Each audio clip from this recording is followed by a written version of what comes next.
11 Things I Quit After Turning 60. A Journey Towards a More Fulfilling Life.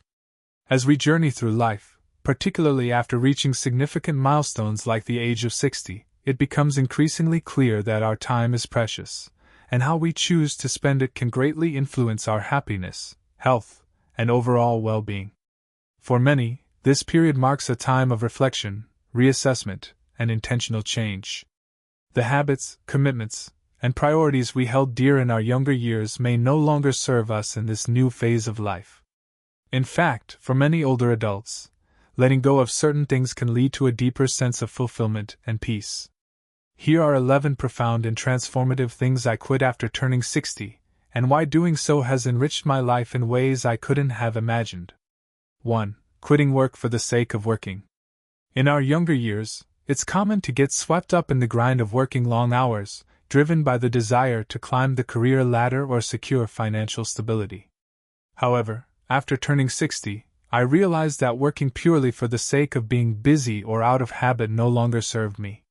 The constant hustle took a toll on my physical and mental health, leaving me feeling drained and disconnected from the things that truly mattered. As we age, the desire to overextend ourselves for productivity often loses its allure.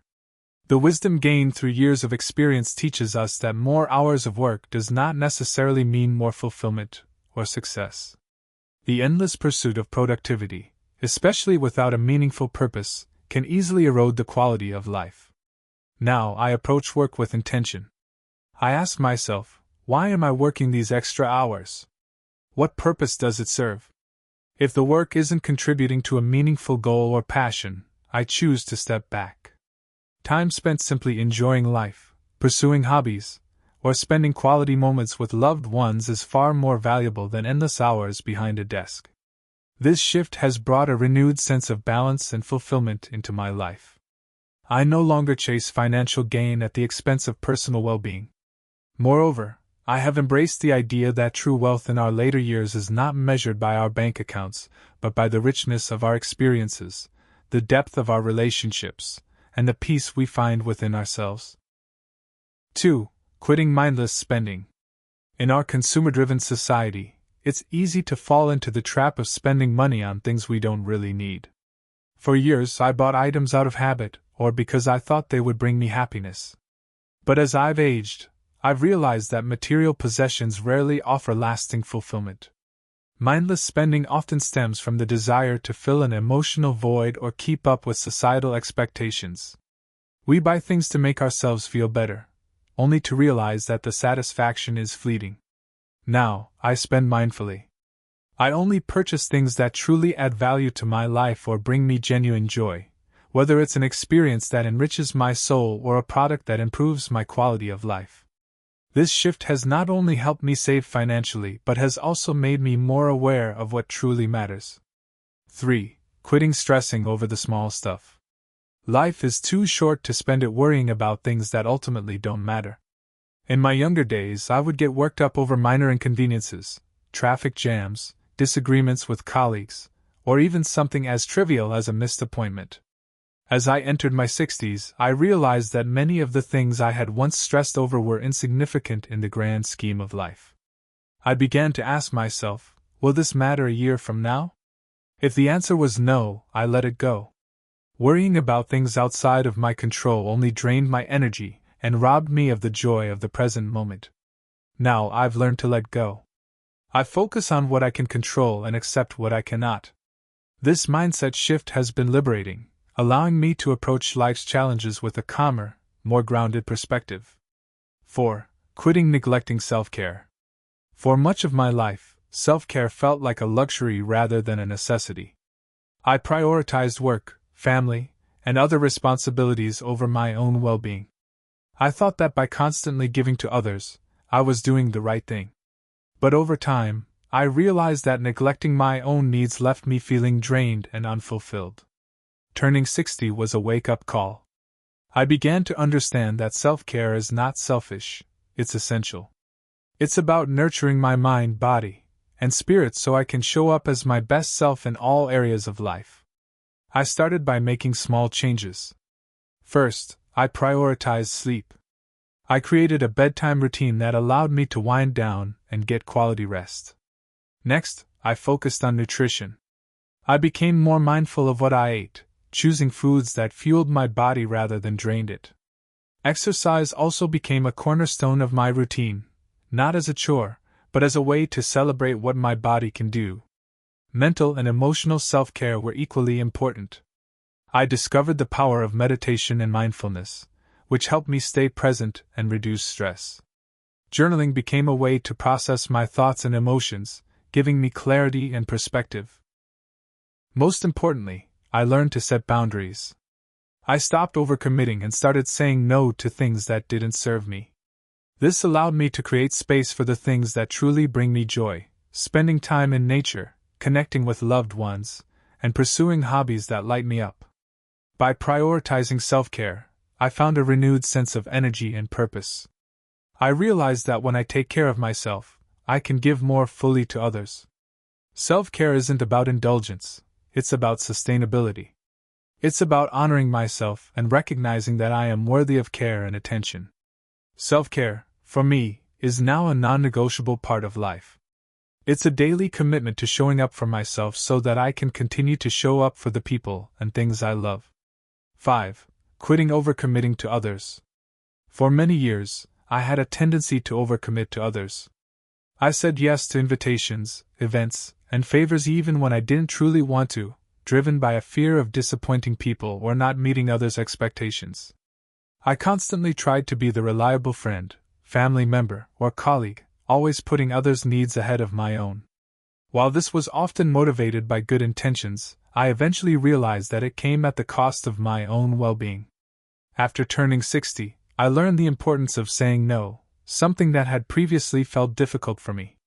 I realized that my time is precious, and that I have the right to choose how I spend it. Saying no doesn't mean being selfish or unkind, it simply means being mindful of where I direct my energy. The more I practiced saying no, the more empowered I felt. I began to recognize that I could prioritize my own needs without guilt. This shift allowed me to focus on the relationships and activities that truly mattered to me. I stopped saying yes out of obligation, and instead, I began to commit to things and people who truly added value to my life. This change has had a profound impact on my sense of balance and happiness. By cutting out the commitments that didn't align with my values or bring me joy, I created more space for the things that did. I have more time to relax, reflect, and engage in activities that nourish my soul. I also realize that by setting healthy boundaries, I am able to show up more fully for the people I care about. I'm no longer stretched thin, constantly running on empty. I can be present and offer my time and energy in a way that is sustainable. Learning to say no was one of the most empowering shifts I made in my 60s. It has allowed me to reclaim my time, my energy, and ultimately my happiness. 6. Quitting maintaining unhealthy relationships. For much of my life, I believed in maintaining relationships simply out of habit or obligation. Whether they were with friends, colleagues, or even family members, I often held on to connections that no longer brought me joy or fulfillment. These relationships, while once meaningful, had become draining, and I realized I was keeping them alive because I felt obligated, not because they enriched my life. Turning 60 brought a shift in my perspective. I realized that life is too short to spend time and energy on relationships that no longer serve my well-being. I began to let go of people who were toxic, draining, or disrespectful, and I stopped tolerating connections that didn't nurture or uplift me. This process wasn't easy. Some of these relationships had lasted for years, and letting go meant acknowledging the emotional weight they carried. However, I understood that maintaining unhealthy relationships was like carrying unnecessary baggage on a long journey. It slowed me down, exhausted me, and kept me from moving forward. I made a conscious choice to focus on the people who truly added value to my life, those who offered love, support, respect, and understanding.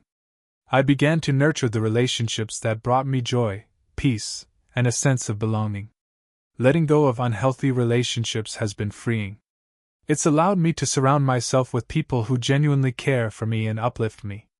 The energy I once invested in trying to maintain relationships out of obligation is now devoted to deeper, more meaningful connections. This shift has brought greater authenticity to my life. I no longer feel the need to please everyone or force myself to fit into relationships that aren't mutually beneficial. Instead, I am focused on cultivating bonds that are rooted in mutual respect, love, and shared values. Turning 60 taught me the importance of quality over quantity in relationships. By releasing the ones that no longer served me, I've created space for those that bring me true fulfillment. 7. Quitting neglecting my physical and mental health. For much of my life, I prioritized work, family, and other responsibilities over my health.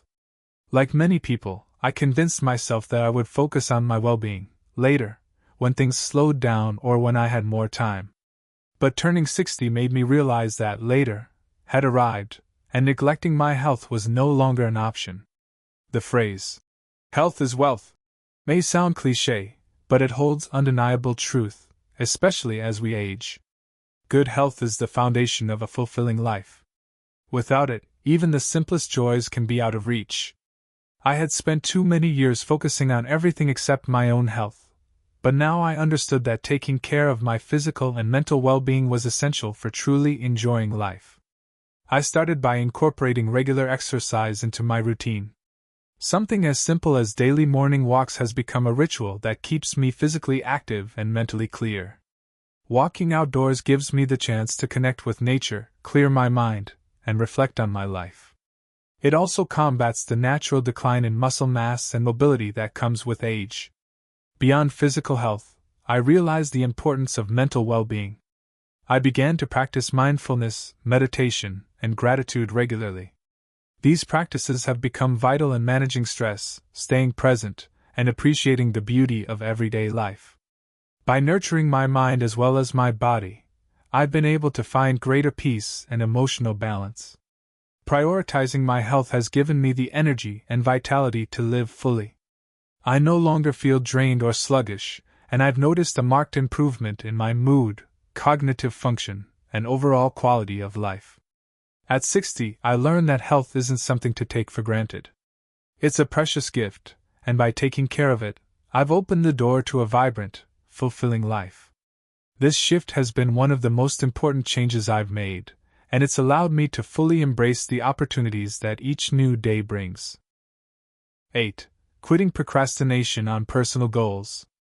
As we grow older, time seems to slip by faster, and the goals and dreams we once had can feel like distant memories.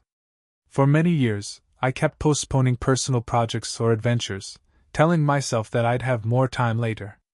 But turning 60 was a wake-up call.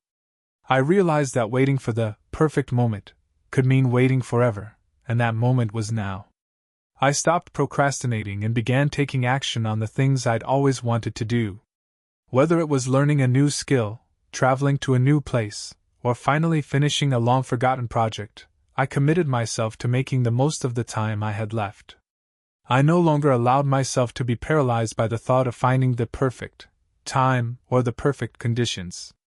Instead, I embraced the idea that the best time to start is always now. This shift in mindset has been liberating. I've started setting small, achievable goals that bring me closer to the life I want to live. Each goal, whether it's trying something new or simply completing a task I've put off for years, brings a sense of accomplishment and fulfillment. What I've learned is that life doesn't wait, and neither should we. Time moves faster as we age, but that doesn't mean we can't still pursue our dreams and goals. In fact, there's something incredibly motivating about realizing that every day counts. By taking action now, I've reignited my passion for life. I've learned to be more present in the moment, to stop waiting for the perfect conditions, and to start making progress on the things that matter most to me.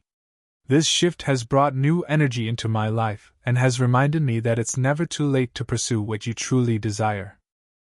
9. Quitting the fear of change. Change is inevitable, and yet for much of my life, I feared it.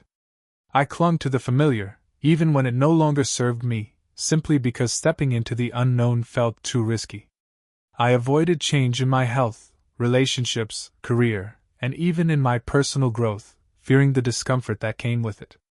But as I entered my 60s, I began to realize that change isn't something to resist, it's something to embrace.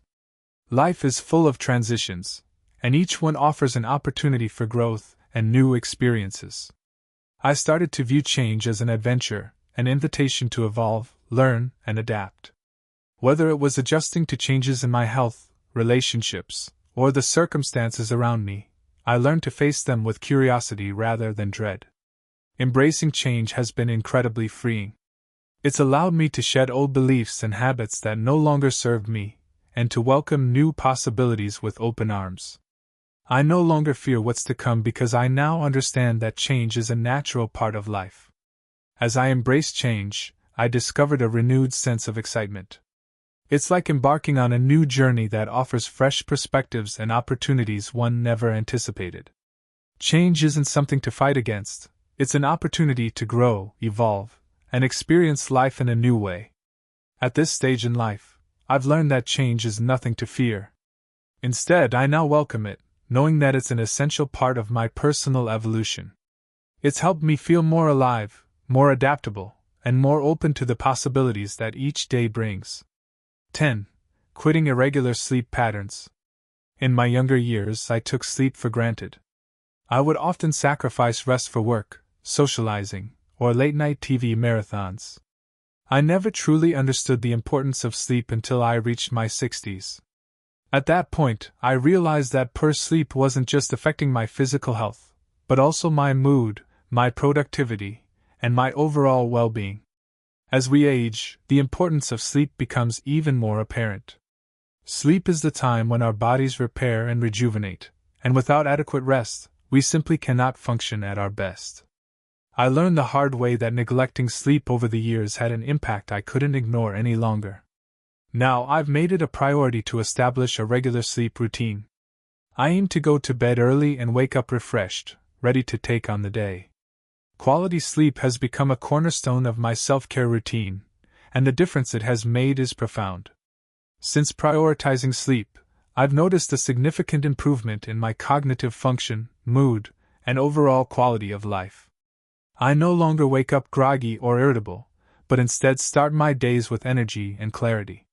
Sleep has given me the mental and physical rejuvenation I needed to make the most of my days. In addition to physical rest, I've also become more mindful of creating a peaceful environment that promotes relaxation. I avoid stimulants like caffeine or technology right before bed, and I practice relaxation techniques like deep breathing to wind down. This commitment to sleep has been a game changer. It's allowed me to feel more energized, more focused, and more engaged in life. I've learned that taking care of my sleep is as important as taking care of my physical health, and it's an investment in my overall well-being. 11. Quitting comparing myself to others. As I've aged, I've come to realize that comparison is the thief of joy. In my younger years, I frequently compared myself to others, whether it was in terms of career success, material possessions, or even physical appearance. This constant comparison led to feelings of inadequacy and dissatisfaction, as I measured my worth against others' achievements and standards. But after turning 60, something shifted. I stopped looking at others for validation and began to appreciate the uniqueness of my own journey.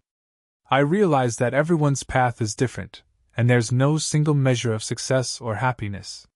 What truly matters is how I view my own life and what I've accomplished on my terms. Letting go of the need to compare myself to others has been liberating.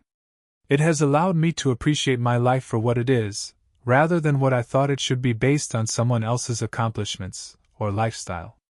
I've learned to embrace my own journey, with all its ups and downs, and to find joy in my own experiences. I've come to understand that each person's journey is unique, and the comparisons I once made were both unfair and unproductive. Comparing myself to others only robbed me of the satisfaction I could have gained from appreciating the beauty of my own path. Since I stopped comparing myself to others, I've found peace and contentment. I no longer feel inadequate or as though I'm missing out. Instead, I'm grateful for the life I've lived and the wisdom I've gained along the way. I've learned that my worth isn't defined by others, but by my own experiences and the person I've become. This realization has brought me greater confidence and inner peace. I now live authentically, free from the pressure of measuring up to someone else's standards. It's been one of the most empowering changes I've made in my later years, and I'm finally at peace with who I am.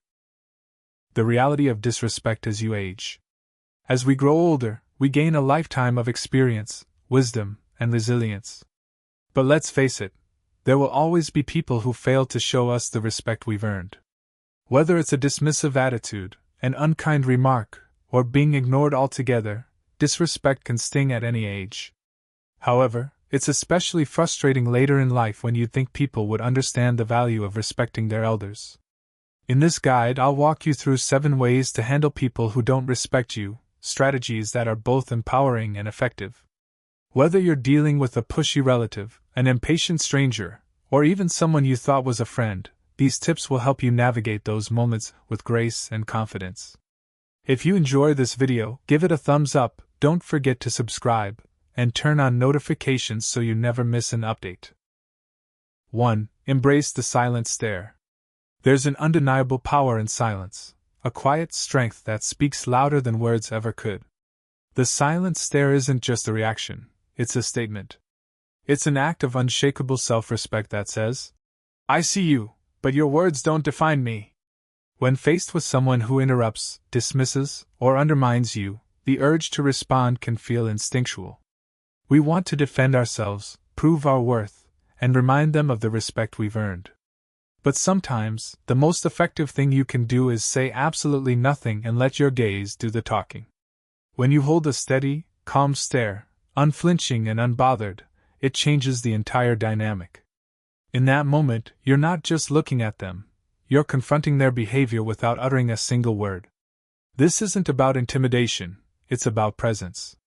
Your silence forces them to sit with their own actions, to feel the weight of what they've said or done.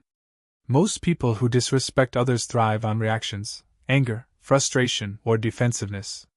But when you deny them that, when you meet their rudeness with quiet composure, they're left grappling with an unexpected truth. Their actions say far more about them than they ever will about you. I'll never forget the moment I truly understood the power of the silent stare. It was during a family dinner, the kind where conversations overlap and opinions are handed out freely. A younger relative, brimming with self-importance, made a dismissive comment about something I shared, a story I was proud of, a memory that mattered to me. For a split second, I felt the sting of embarrassment, the instinct to argue back. But instead I stopped. I set down my fork, met their eyes, and held their gaze. No anger, no frustration, just a steady, calm presence that said everything words could not. The room grew quiet. Their smirk faltered. In that silence, something shifted.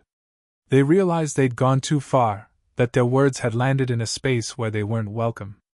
I didn't have to say a thing. The respect I demanded wasn't verbal, it was intrinsic, rooted in the way I carried myself. The silent stare isn't about letting things slide or pretending something didn't hurt. It's about choosing where to place your energy. It's about standing firm in your dignity and showing, rather than telling, that you won't be moved by someone else's negativity. In that stillness, you remind yourself that your worth doesn't depend on their opinion and that their words have no power unless you give it to them.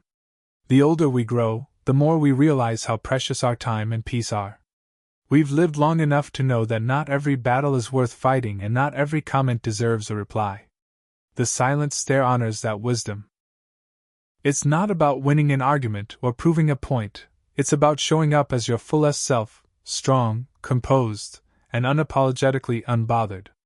So, the next time someone tries to belittle you or test your boundaries, resist the urge to explain or retaliate. Take a deep breath, meet their gaze, and let the silence fill the space between you. You might be surprised by how much louder your silence speaks, and how empowered you feel in its wake. 2. Embrace silence as your answer. Silence is often misunderstood. To some, it may seem passive or weak, a sign of giving up or backing down. But in reality, silence can be one of the most powerful responses you can offer, especially when someone disrespects you. It is not the absence of action, it is a deliberate choice to withhold your energy from a situation that doesn't deserve it. When someone throws a rude comment your way, they're often fishing for a reaction. Maybe they want to provoke you, make you feel small, or pull you into their negativity.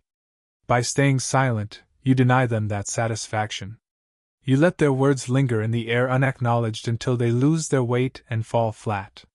Silence forces them to sit with what they've said, and in many cases, leaves them more uncomfortable than any retort ever could. There's a beauty in allowing silence to speak for you.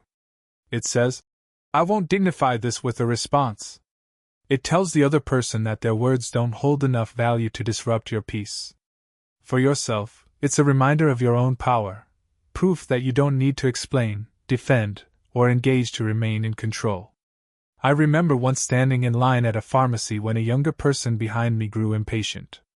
They muttered something under their breath, loud enough for me to hear. In years past, I might have turned around and snapped back, feeling the need to prove that I wasn't someone to be disrespected. But this time, I didn't react. I kept my gaze forward, shoulders squared, and allowed the silence to stretch. The space between their words and my non-response became heavy, awkward even, until they shuffled uncomfortably and stopped talking. In the end, I felt stronger, not because I had won anything, but because I had refused to give away my peace. When you choose silence, you are reclaiming your energy.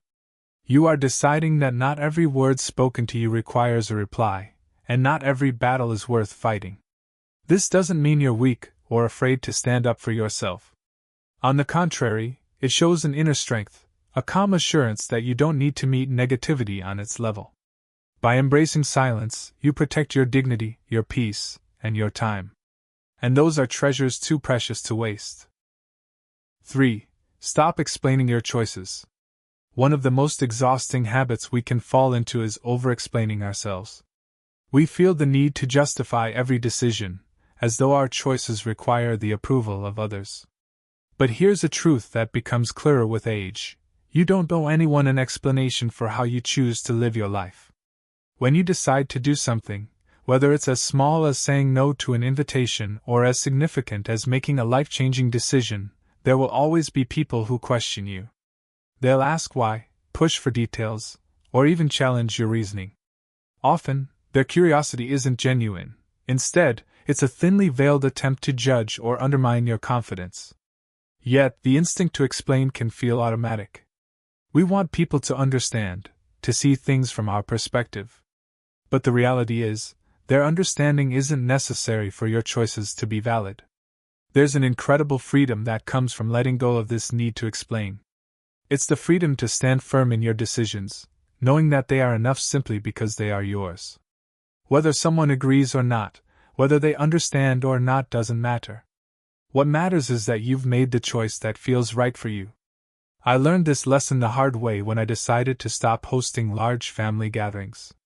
For years, I had felt the pressure to be the one who brought everyone together, even when it became physically and emotionally taxing. When I finally decided to step back, the questions came pouring in. But why don't you love having everyone together? What about tradition? At first, I tried to explain. I talked about how it had become too much, how I needed to prioritize my health and well-being. But no matter what I said, the questions kept coming. It felt like no explanation was good enough. Then, one day someone asked again, and instead of offering reasons, I simply said, "Because this is what works for me now." That was it, no further elaboration. The conversation ended quickly, and I walked away feeling lighter. It wasn't just the relief of not having to explain myself, it was the empowerment of knowing that I didn't have to. Your choices are your own. They don't need to be justified or packaged neatly for others to accept. By refusing to over-explain, you gain approval for yourself. The next time someone questions your choices, resist the urge to explain. Offer a simple, confident answer like, "Because I want to," or "It felt right for me." Then let the silence fill the space. You'll find that most people don't know how to respond to such certainty, and you'll feel a renewed sense of strength in standing by your decisions without apology. After all, at this stage in life, you've earned the right to live authentically on your terms, without anyone else's permission. 4. Reclaim your time. Time is our most valuable asset. Yet, we often give it away without thinking, whether it's spending hours on social media, attending unnecessary meetings, or engaging in conversations that don't serve us. In the end, the minutes and hours we squander are gone forever, never to return. One of the most powerful choices you can make is to reclaim your time. This means being intentional about where you invest your energy and who you share it with. It's about saying no to the things that drain you and yes to the activities that nourish your soul. I've found that the more I prioritize my time, the more I am able to focus on what truly matters. In years past, I would have agreed to every invitation, responded to every message, and accepted every request for my attention. But now, I am more discerning. When I'm invited to an event or asked to do something, my first thought is not, "What will others think if I say no?" but rather, "Is this how I want to spend my time?"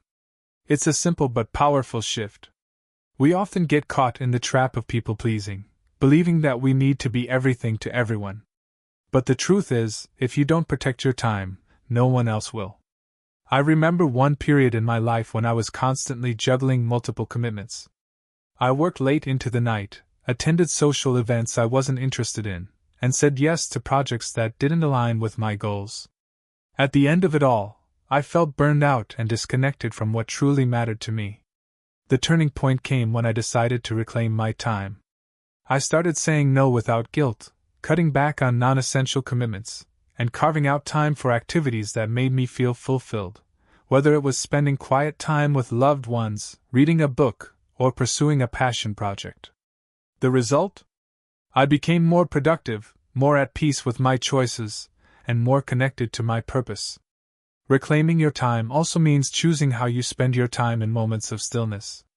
The constant pull of our digital devices can be overwhelming, but it's possible to disconnect and be present in the moment. Give yourself permission to take breaks, to step away from the noise, and to savor the simple joys of life. Don't let the world dictate how you should spend every moment. You're in control of your time. 5. Set boundaries.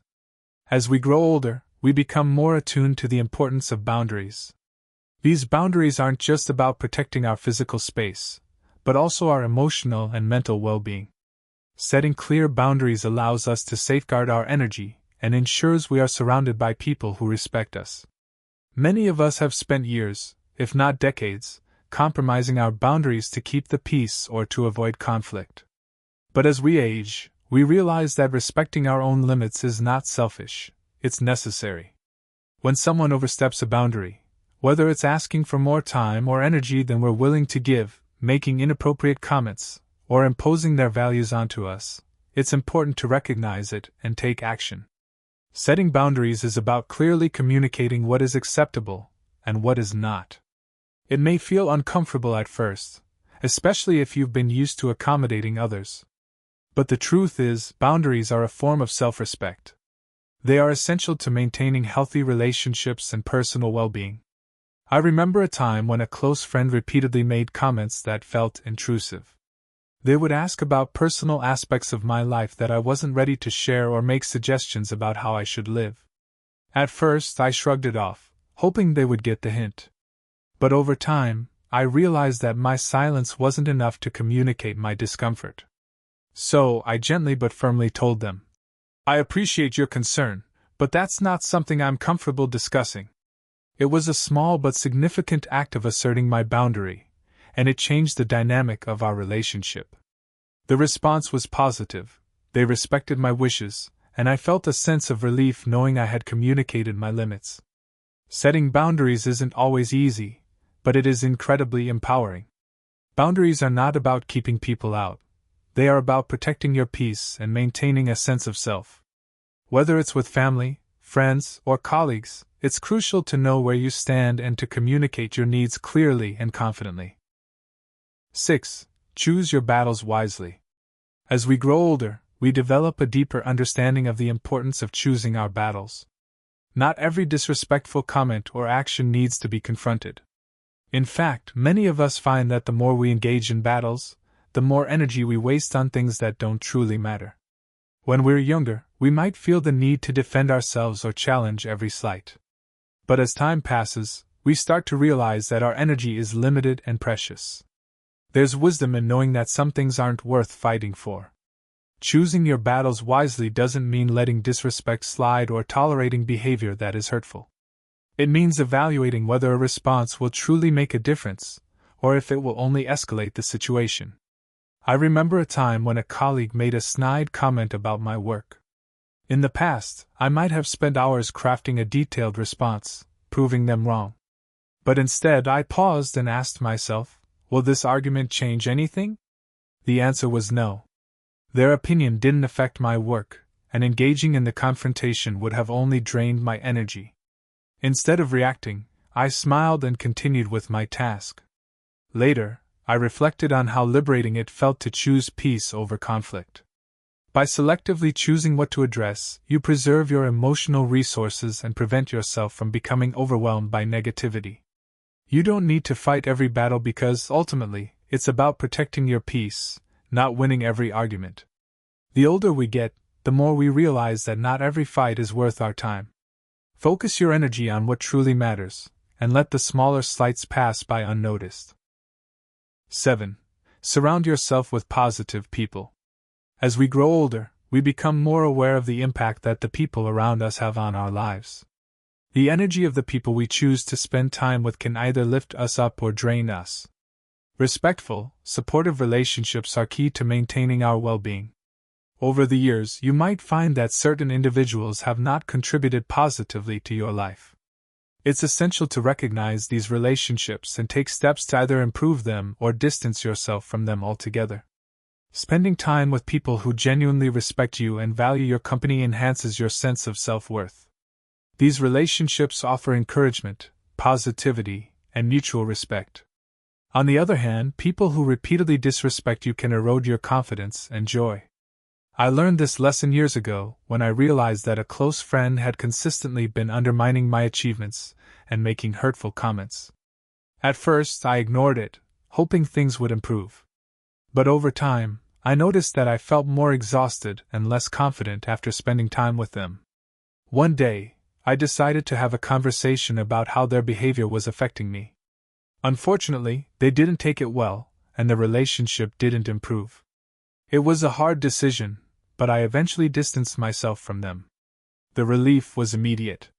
By surrounding yourself with people who show genuine respect and care, you create an environment that nurtures your growth. These people celebrate your achievements and encourage you to be the best version of yourself. It's okay to let go of relationships that no longer serve you. You have the right to cultivate a circle of friends and loved ones who treat you with the respect you deserve. As you age, the life you've carefully built, your achievements, relationships, and hard-earned wisdom, can unintentionally spark envy in others. This envy isn't always obvious or spoken aloud, but it may manifest in subtle ways: dismissive remarks, cold attitudes, or a lack of recognition for the value you bring. Often, this resentment comes not from your actions but from the insecurities or unfulfilled dreams of those around you. Your stability, whether financial, emotional, or relational, might remind others of their own uncertainties. For example, your financial security after years of saving and planning might highlight someone else's financial struggles. A long, fulfilling marriage or close family bonds could stir regret in those who have experienced fractured relationships. Even the quiet confidence you've gained through overcoming life's challenges can evoke discomfort in those still battling self-doubt. What's important to remember is that their envy is not your fault. It's a reflection of their internal struggles, not a reflection of your worth. However, the sting of their resentment can still feel personal, especially when it comes from people close to you. A passing comment dismissing your success or a lack of acknowledgement in a family setting might make you question yourself, even though you shouldn't. The wisdom you've gained over the years equips you to navigate this with grace. You understand that you can't control how others feel, nor should you try to diminish your light to make others more comfortable. Instead, respond with compassion and humility. Recognize their feelings without taking them to heart. This doesn't mean excusing poor behavior, but it does mean staying grounded in your own truth. Marcus Aurelius, the great Stoic philosopher, taught the importance of focusing on what's within our control. You can't change someone's envy, but you can control your response. Choose to live authentically. Celebrate your milestones and honor the life you've built without apology. Your achievements are a testament to your perseverance and character. They don't need to be diminished because someone else feels uncomfortable. Finally, seek out those who genuinely celebrate you. Whether it's family, friends, or community members, surround yourself with people who see your success and wisdom as a source of inspiration, not competition. By focusing on these meaningful relationships, you can maintain your peace and continue living with the dignity and authenticity that your journey has earned. Let your life serve as a quiet but powerful example of resilience and grace, something worth celebrating regardless of how others perceive it. 2. Misunderstandings and ineffective communication. As you grow older, generational gaps in communication can lead to misunderstandings, even when your intentions are kind. The world you grew up in valued a straightforward, no-nonsense approach, but younger generations may interpret this as harsh or dismissive. Simple expressions of advice, concern, or opinion might come across as critical or outdated, leaving you feeling misunderstood and them feeling defensive. These miscommunications often arise not from malice, but from differences in language, tone, and cultural context. For instance, when you share your life experiences or offer wisdom, younger individuals might see it as unwelcome commentary on their choices rather than thoughtful guidance. Or perhaps a moment of frustration expressed quickly might be perceived as judgment rather than concern. Over time, these small misunderstandings can snowball, creating barriers between you and the people you care about.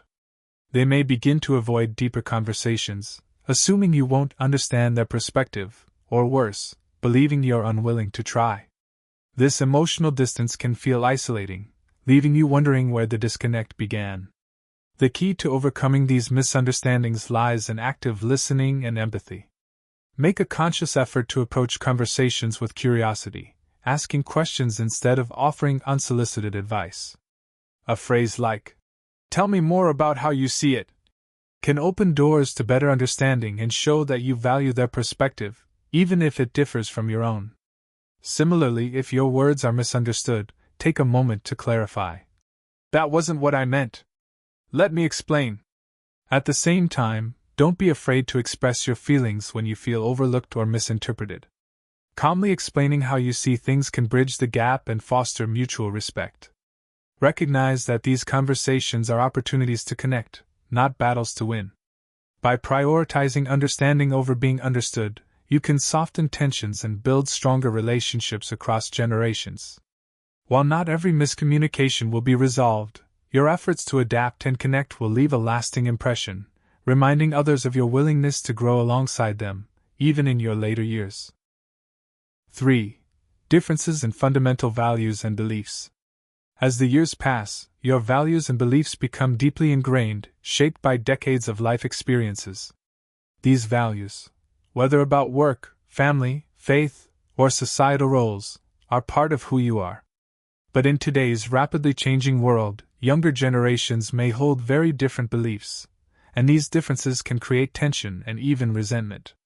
You may value hard work, discipline, and tradition, while younger people prioritize flexibility, innovation, or individual expression.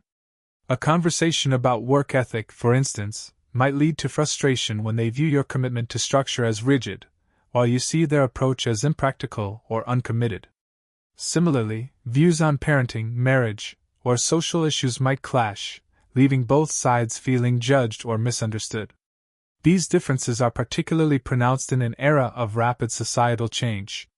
The values that guided your decisions may no longer be the norms younger generations follow. When you express your perspective, it may feel like a challenge to their identity, triggering defensiveness or even hostility. At the heart of these conflicts is a universal truth: our values are products of our experiences.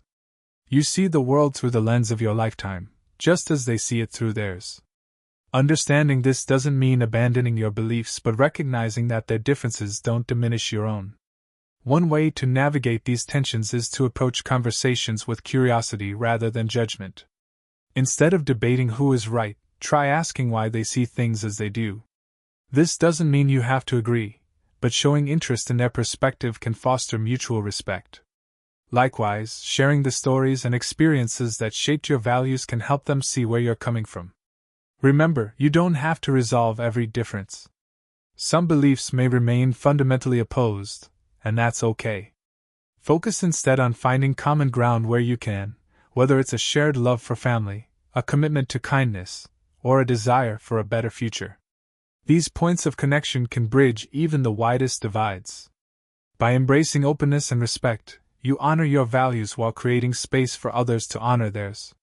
This approach not only strengthens relationships but also leaves a legacy of understanding, a gift that transcends generational divides and enriches the lives of everyone involved. 4. The influence of rumors and gossip. In the close-knit circles that often come with age, whether in a neighborhood, retirement community, or extended family, rumors and gossip can spread like wildfire. Unfortunately, these whispered stories often carry half-truths or outright fabrications that can harm your reputation and relationships. The harm lies not just in what is said, but in how easily people believe and spread these tales without questioning their validity. Gossip often stems from others' insecurities or boredom.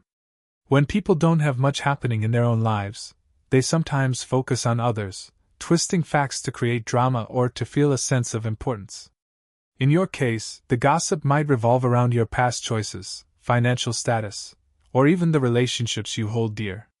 For example, a neighbor might spread exaggerated stories about your lifestyle, or a family member might misconstrue a comment you made, fueling unnecessary conflict. The damage caused by gossip can be profound. It erodes trust, creates divisions, and leaves you feeling alienated or unfairly judged. This can be especially painful when it involves people you once trusted. You may notice certain friends or family members acting differently toward you, their behavior shaped by the false narratives they've heard rather than by the truth of who you are. Combating gossip requires both resilience and a strategic approach. First, remain true to yourself and your values. Authenticity is your greatest defense against falsehoods. Over time, those who truly know you will see through the rumors and recognize your integrity. Second, avoid the temptation to engage in counter-gossip or defensiveness. Responding with calm dignity rather than anger or retaliation helps diffuse the situation and reflects your strength of character. If a specific rumor reaches you, consider addressing it directly with the person spreading it or with those affected by it. A simple, calm clarification. "I've heard this is being said, but it's not accurate, and here's why," can go a long way in dispelling falsehoods. However, not every rumor needs a response. Pick your battles wisely, focusing on maintaining your peace and preserving relationships that truly matter. Remember, gossip says more about the people spreading it than it does about you. Their choice to focus on negativity reflects their own insecurities, not your worth. By maintaining your integrity and staying grounded, you show others that your character is unshaken by their attempts to bring you down. 5. The perception of irrelevance. As you age, society often begins to place less value on your opinions and contributions. This perception of irrelevance can be subtle but deeply painful. In a culture that constantly celebrates youth and innovation, the elderly may sometimes feel overlooked or dismissed, as if their experiences and wisdom are no longer valuable. This shift in perception can happen in various ways. For example, in professional environments, younger colleagues may assume that your methods or knowledge are outdated, even if you've spent decades honing your skills. In social settings, people might ignore your input in favor of newer, more modern perspectives, believing that your age limits your ability to relate to contemporary issues. This feeling of being irrelevant can trigger frustration, isolation, or even anger. It's natural to want to be heard and respected, especially after a lifetime of contributions. However, it's important to recognize that these feelings often stem from societal biases and not from a lack of actual value on your part. To combat this, one strategy is to actively seek out opportunities where your experience is not only valued but needed. This might include mentoring younger individuals, offering your expertise in community settings, or volunteering for causes that align with your interests. These actions not only reaffirm your relevance but also show others the unique perspectives you bring. It's also helpful to challenge the assumption that only the young can be innovative or capable of understanding the present. Many older individuals have successfully navigated rapid technological and societal changes. By staying curious, adaptable, and open to new ideas, you can continue to engage with the world in meaningful ways, proving that age does not limit one's potential. Finally, it's essential to surround yourself with people who appreciate the richness of your life experiences. These individuals understand that wisdom isn't tied to age but to the lessons learned over time.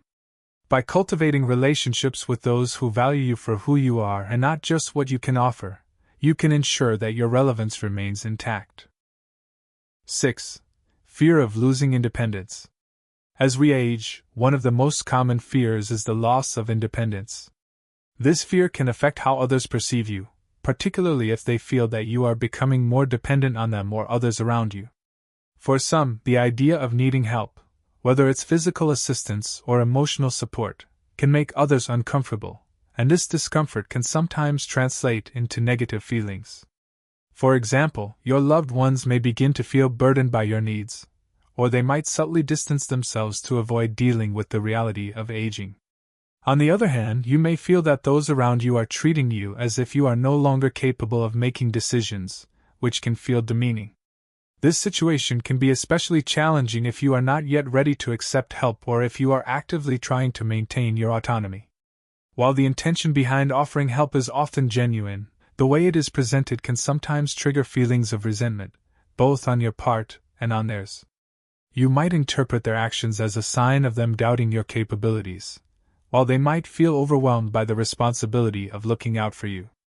To address this, it's important to communicate openly and honestly with those around you about your needs and desires.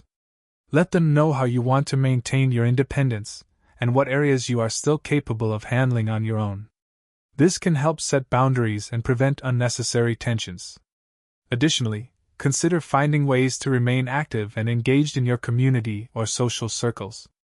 Pursuing hobbies, volunteering, or staying involved in activities you enjoy can foster a sense of independence and demonstrate that you still have much to contribute. Ultimately, it's about finding a balance, accepting help when needed, but also advocating for your right to make choices about your life and health. By maintaining this balance, you can minimize the negative feelings associated with aging and retain a sense of control over your own journey. 7. Changes in appearance and health.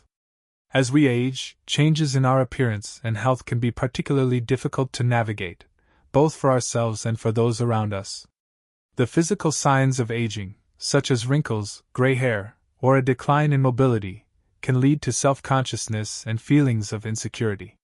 These visible changes can sometimes alter how others perceive and interact with us, even if those changes are natural and inevitable. For some people, aging may trigger unspoken biases or assumptions. In our youth-obsessed culture, older individuals are often unfairly associated with weakness, dependence, or diminished worth. These stereotypes can lead to subtle forms of discrimination, where others might treat you with less respect or expect less from you simply because of your age. Additionally, as health issues arise, they can affect your relationships in complicated ways. Chronic illnesses or limitations can place strain on those who love and care for you.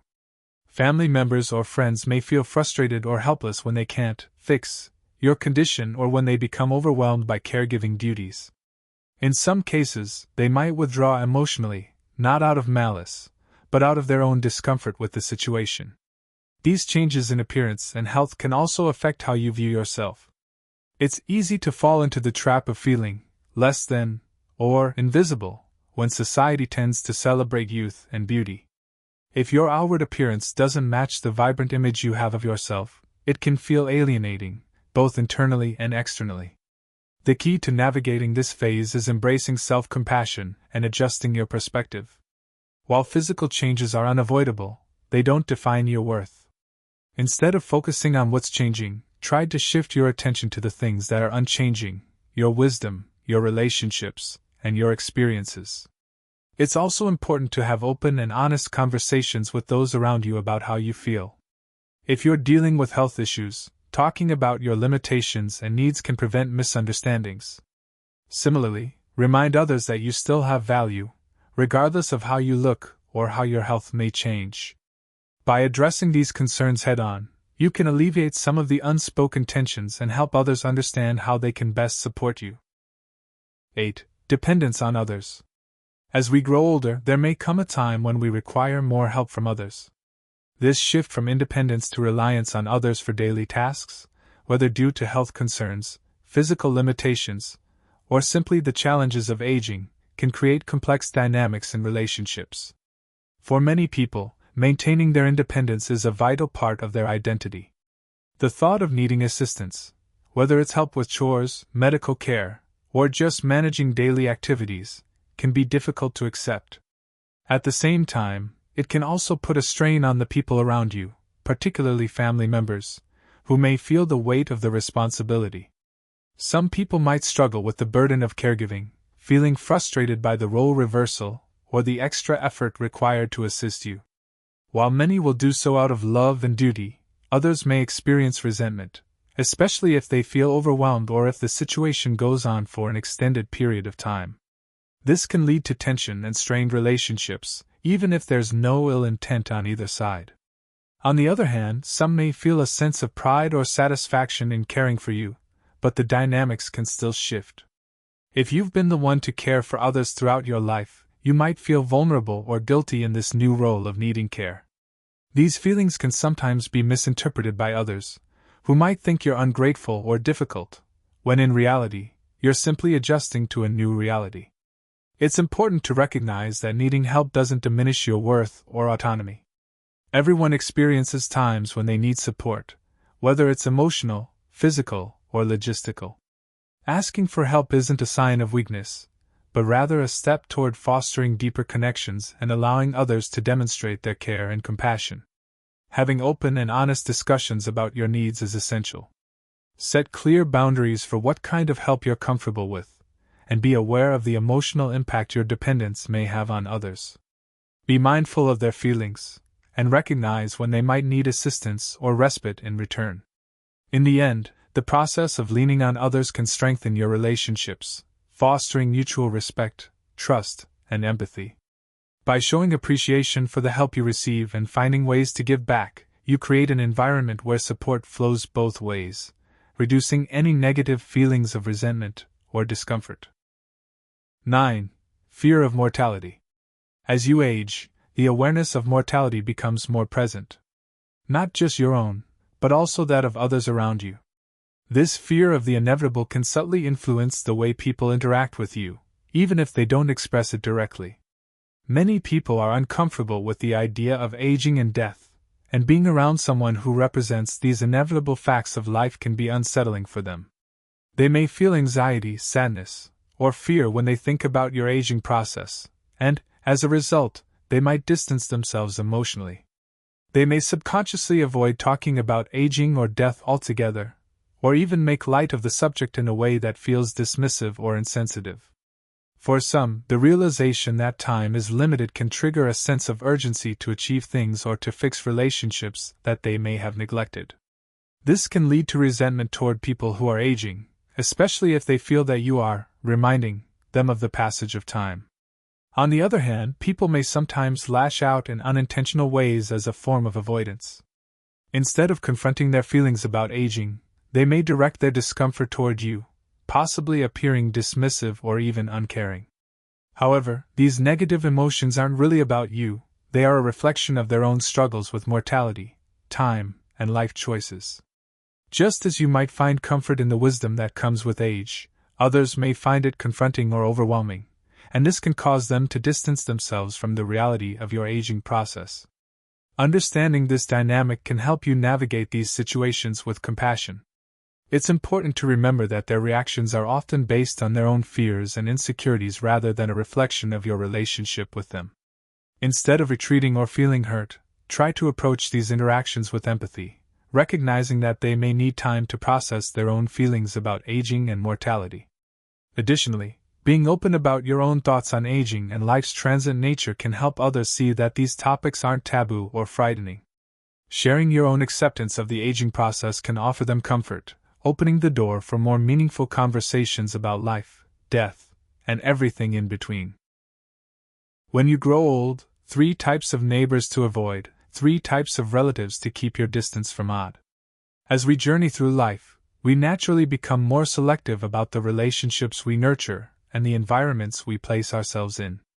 In our later years, especially, the need for peace, respect, and meaningful interactions often surpasses the desire for social quantity. Relationships, especially with neighbors and family, play a significant role in our daily lives. They can be sources of comfort and joy, but they can also become sources of stress and emotional drain if they are not balanced and nurturing. For older adults, maintaining this balance becomes particularly essential. With age comes wisdom, but also a deeper need for tranquility. If you're in the golden years of 55 to 80, it's more important than ever to carefully choose who you spend time with, the people you keep in your inner circle, and those you need to keep at a respectful distance. Here's a guide to the types of neighbors and relatives you may want to avoid to preserve your peace of mind and enjoy a more serene life. Part 1. 3 types of neighbors to avoid. As we grow older, our home becomes more than just a place to live, it becomes our sanctuary. After years spent building careers, raising families, and navigating life's many ups and downs, the desire for a peaceful, secure, and quiet environment often becomes paramount. Yet the relationships we maintain in our neighborhoods, especially those with neighbors, can significantly impact the tranquility we aim to preserve. While some neighbors bring comfort and companionship, others can introduce unnecessary stress, disrupt our routines, or create conflicts that disturb the peace we hold dear. For older adults, particularly those aged 55 and above, recognizing and managing difficult relationships is an important part of safeguarding one's well-being. 1. The intrusive gossip. The first type of neighbor to be cautious about is the intrusive gossip. This neighbor goes beyond casual curiosity, prying into others' lives with relentless interest and at times a lack of respect for privacy. They may inquire about your family, health, finances, or even habits in ways that feel intrusive. What makes them particularly concerning is not just their nosiness, but their penchant for spreading information, often exaggerated or even distorted, throughout the neighborhood. This can lead to misunderstandings, unwanted attention, and even conflicts within the community. Impact on your privacy and peace. Privacy is a cherished value, especially as we age and desire a safe, peaceful environment. An intrusive gossip's constant prying can disrupt that peace, making even simple daily routines feel like they're under scrutiny. This type of neighbor may linger near your yard, drop by unexpectedly, or frequently ask questions that seem innocent but are actually a means to gather more personal details. They might even monitor your visitors, inquire about family gatherings, or make offhand remarks about changes you make to your home. Over time, their invasive behavior can make you feel less secure in your own space, knowing that any details shared may become a topic of gossip among others. Philosophy of distance and boundaries. Handling an intrusive gossip requires a delicate balance of politeness and assertiveness. Start by limiting the information you share in conversation. Keep discussions light, sticking to safe, neutral topics like the weather, local events, or shared community concerns.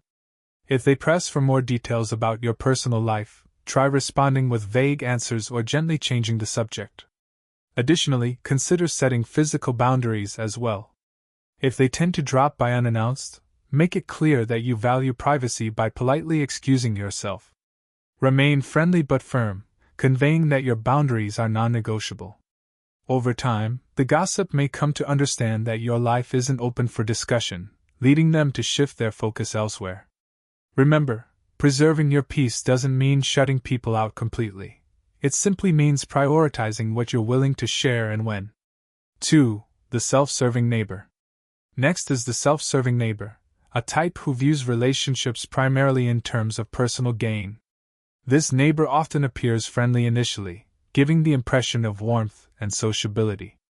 However, as time goes on, it becomes clear that their friendliness is conditional, largely motivated by what you can offer them.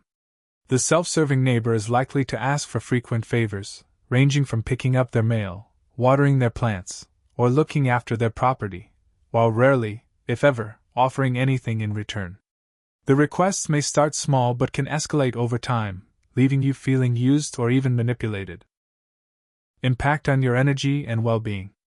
Being neighborly often involves lending a helping hand, but when a relationship becomes one-sided, it can start to feel draining. Constantly giving without receiving in return can wear you down, both emotionally and physically. You may find yourself going out of your way to accommodate their needs, only to realize that they seldom extend the same consideration. This can lead to feelings of resentment or frustration, particularly if you value fairness and mutual respect.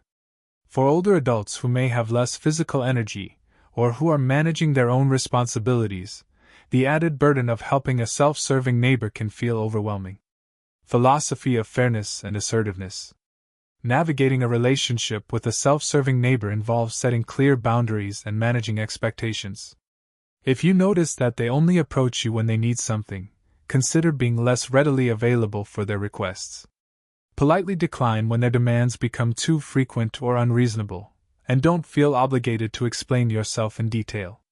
Remember, your kindness is not something to be taken for granted, nor is it an obligation.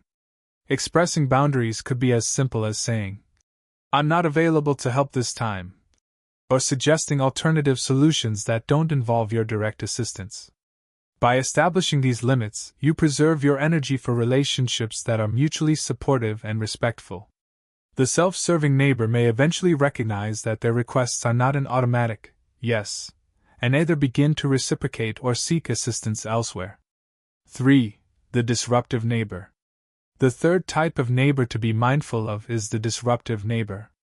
This individual may have habits or a lifestyle that inadvertently or sometimes deliberately interferes with the peace and quiet of the neighborhood. They could be someone who hosts frequent late-night gatherings, plays loud music, or allows their property to fall into disrepair, affecting the shared aesthetics of the community. Additionally, some disruptive neighbors might disregard communal spaces, leaving trash, blocking driveways, or even engaging in activities that create safety concerns. Their actions can disturb the neighborhood's harmony, affecting not just you but the entire community. Impact on your tranquility and health. Noise and disorder can take a significant toll on mental and physical well-being, especially for those who value a serene living environment. Repeated disturbances can lead to stress, disrupt sleep, and erode the sense of security in your own home. Imagine spending a quiet afternoon reading, only to be interrupted by loud music, or returning from a day out to find the shared lawn cluttered with trash. Over time, these disruptions can make it hard to feel at ease, even within the walls of your own home. For older adults who prioritize peace, the stress caused by a disruptive neighbor can lead to anxiety or even resentment, detracting from the comfort of daily life. Philosophy of diplomacy and control. Dealing with a disruptive neighbor often requires a diplomatic approach, especially if you hope to address the issue without creating tension. Begin by addressing the matter in a calm and non-confrontational manner. Express your concerns politely, focusing on how their behavior affects the shared environment rather than criticizing them personally. For example, say, "I wanted to mention that the music at night sometimes makes it hard for me to sleep." Or, "The communal area is important to all of us, and it would be great if we could all keep it tidy." Often, neighbors are unaware of how their actions impact others and may be willing to make adjustments. If a polite conversation doesn't lead to improvement, consider reaching out to a neighborhood association or property manager for assistance. In situations where changes are unlikely, explore ways to protect your own peace. Simple modifications like soundproofing windows, creating a relaxing indoor retreat, or planning quiet outings can help minimize the impact of external noise. Above all, remember that while you may not control your neighbor's actions, you do have control over your environment and how you respond. Your home is your sanctuary, and it's worth every effort to preserve it as a place of comfort and serenity. Embracing the philosophy of boundaries and balance. Building harmonious relationships within a community is not always easy, and it requires a keen sense of balance. While neighborly connections can enrich our lives, it's essential to be mindful of the energy we invest and the boundaries we set. Sometimes, the best way to maintain harmony is through respectful distance. By recognizing and managing these types of neighbors, the intrusive gossip, the self-serving friend, and the disruptive presence, you create space for peace, independence, and well-being. In the end, relationships with neighbors should bring ease rather than strain. A well-chosen distance allows you to remain friendly without compromising your peace. As the old adage goes, good fences make good neighbors. A reminder that clear boundaries help maintain respectful, balanced relationships. Remember, your home is your sanctuary. It deserves to be filled with warmth, security, and tranquility, unclouded by unnecessary stress. Part 2: 3 types of relatives to keep your distance from. Family relationships are often the most meaningful and impactful in our lives. Yet not all of them bring the warmth and connection we might wish for. Some relatives, despite the deep bonds and history we share, can disrupt our peace, place undue demands on our resources, or leave us feeling emotionally drained. As we grow older, cultivating a healthy family environment becomes even more essential. It's a time to carefully assess which relationships nurture us and which may need some distance to preserve our well-being.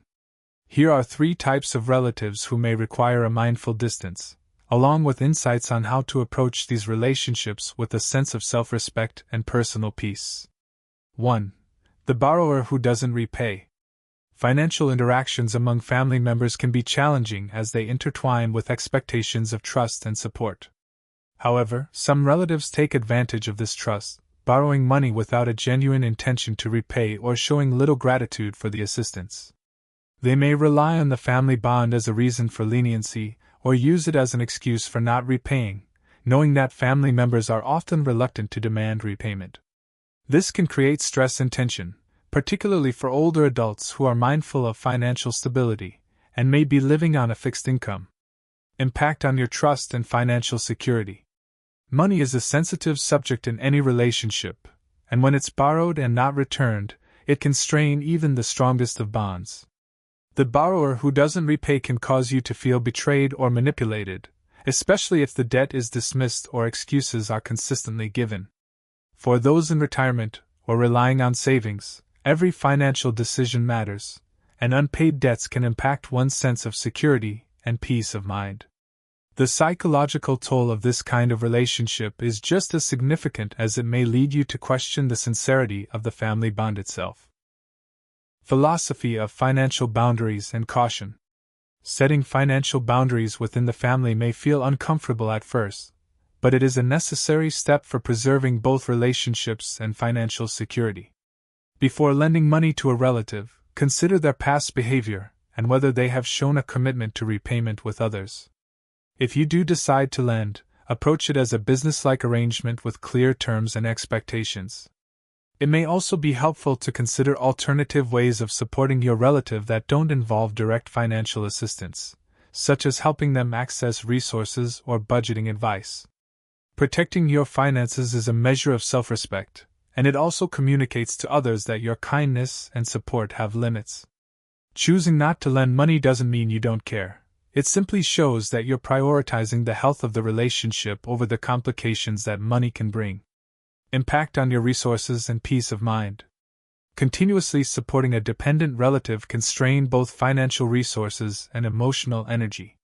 If you find yourself regularly providing financial assistance, covering expenses, or even allowing them to live in your home, you may notice a gradual erosion of your own resources and comfort. This dependency can leave you feeling overwhelmed, as the support you offer becomes increasingly one-sided. It's essential to recognize the toll this takes on your well-being and to address it before it becomes too burdensome. Philosophy of self-sufficiency and boundaries. One of the most important principles to embrace when dealing with a lazy, independent relative is self-sufficiency. Encouraging them to take responsibility for their own needs, whether financial or personal, can be a significant step toward healthier family dynamics. Setting clear boundaries around what you are and are not willing to provide can help prevent feelings of resentment or burnout. Philosophy of self-sufficiency and boundaries, Kant. Encouraging them to take responsibility for their own needs, whether financial or personal, can be a significant step toward healthier family dynamics. Setting clear boundaries around what you are and are not willing to provide can help prevent feelings of resentment or burnout. For instance, you might say, "I can't support you financially anymore, but I can help you look for resources that might help." It's also important to remember that while families should support one another, enabling dependency doesn't serve anyone in the long run. This approach ensures you aren't overwhelmed by their lack of initiative, while still offering them the opportunity to take charge of their lives. As we age, it becomes increasingly important to foster healthy relationships, whether with neighbors or relatives. Recognizing which individuals bring positivity and which ones drain our energy is vital for maintaining a peaceful, fulfilling life. By establishing boundaries, communicating openly, and prioritizing your well-being, you can navigate family and neighborhood dynamics more effectively, ensuring that your later years are marked by tranquility and genuine connection. Managing dependency in family dynamics. This arrangement can also lead to resentment if the dependent relative makes no efforts to change, instead settling into the support they receive from family. For those who have carefully planned for retirement or a quieter lifestyle, a dependent relative's needs can interrupt these plans and introduce unanticipated stress. A philosophy of empowerment and healthy boundaries, encouraging self-reliance, is one of the greatest gifts you can offer a dependent relative. While it may feel compassionate to provide ongoing support, long-term dependency can prevent them from achieving their own potential. When dealing with a lazy or dependent relative, set clear limits on the support you offer.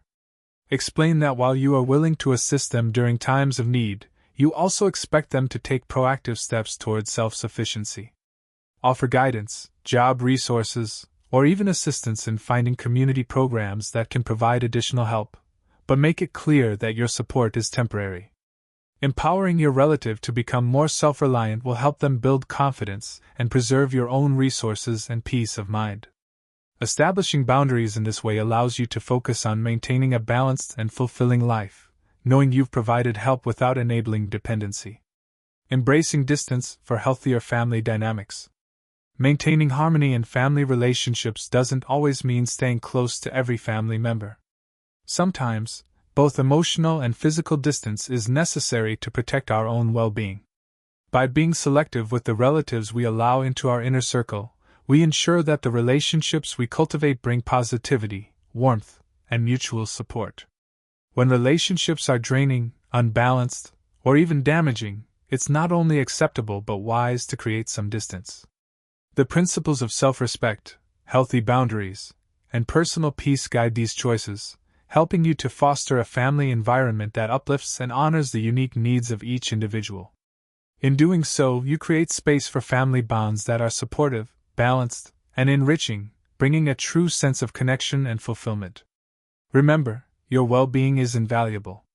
By respecting your own needs, you set a powerful example for others on the importance of nurturing relationships that contribute to a life well lived. Final thoughts. Protecting your peace by cultivating mindful boundaries. Navigating relationships with challenging neighbors requires a mix of awareness, patience, and purposeful boundary setting. As we age, prioritizing our mental and emotional well-being becomes increasingly important. While we cannot control the actions or personalities of those around us, we can certainly take proactive steps to protect our peace and foster a balanced, fulfilling life within our community. Here are some strategies to help you gracefully manage interactions with intrusive, self-serving, and disruptive neighbors. Set clear boundaries early. The first key to managing difficult neighbors is establishing boundaries from the beginning. Be friendly but avoid oversharing personal information, especially with neighbors who show signs of being overly curious or intrusive. Simple polite deflections like, "I prefer to keep that private," can signal that your life is not an open book without alienating them. Practice selective engagement for neighbors who frequently ask for favors or who primarily seek to benefit from your kindness. Selective engagement can prevent you from feeling overwhelmed. Say yes only when you genuinely want to and don't hesitate to decline politely if you're not comfortable. Saying no outright can be difficult, but a gentle excuse like, "I'm not able to help with that right now," works well. This approach preserves your energy and shows that your availability is not to be taken for granted. Address disruptive behavior calmly. Dealing with disruptive neighbors requires diplomacy and tact. If noise or behavioral issues arise, consider starting with a friendly, non-confrontational conversation to express your concerns. Frame your words around how their actions impact the neighborhood or your well-being, without sounding accusatory. Often, this approach encourages a more positive response. If issues persist, don't hesitate to involve community resources such as a neighborhood association or local council to address the matter constructively. Create personal sanctuary spaces. Even with all efforts, some neighbors may not change, so taking steps to create a sanctuary within your own home is invaluable. Soundproofing, designating a quiet area, or investing in noise-canceling devices can help shield you from disturbances. These small adjustments give you a sense of control over your environment and allow you to enjoy your space fully, regardless of external influences. Embrace the power of distance. Sometimes, the healthiest approach is to maintain a respectful distance. Good relationships with neighbors don't always require close bonds.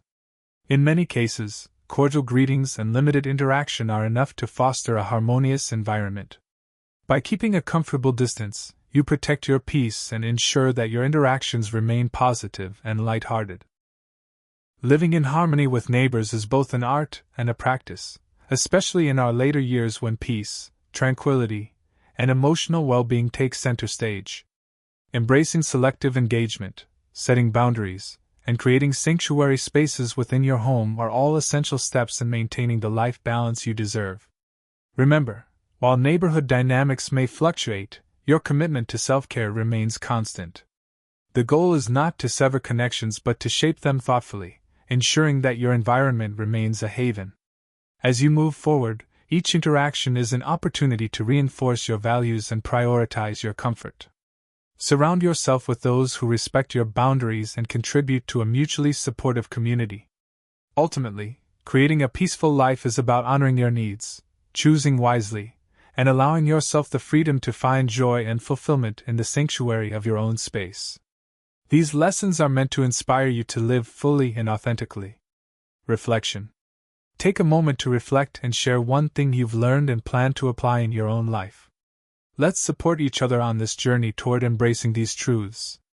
If you enjoyed this video, please leave a comment with 1. If not, feel free to comment with 0. Your feedback means a lot to us. Don't forget to like, share, and subscribe to our YouTube channel for more content like this. Thank you for watching, and here's to living life on your own terms.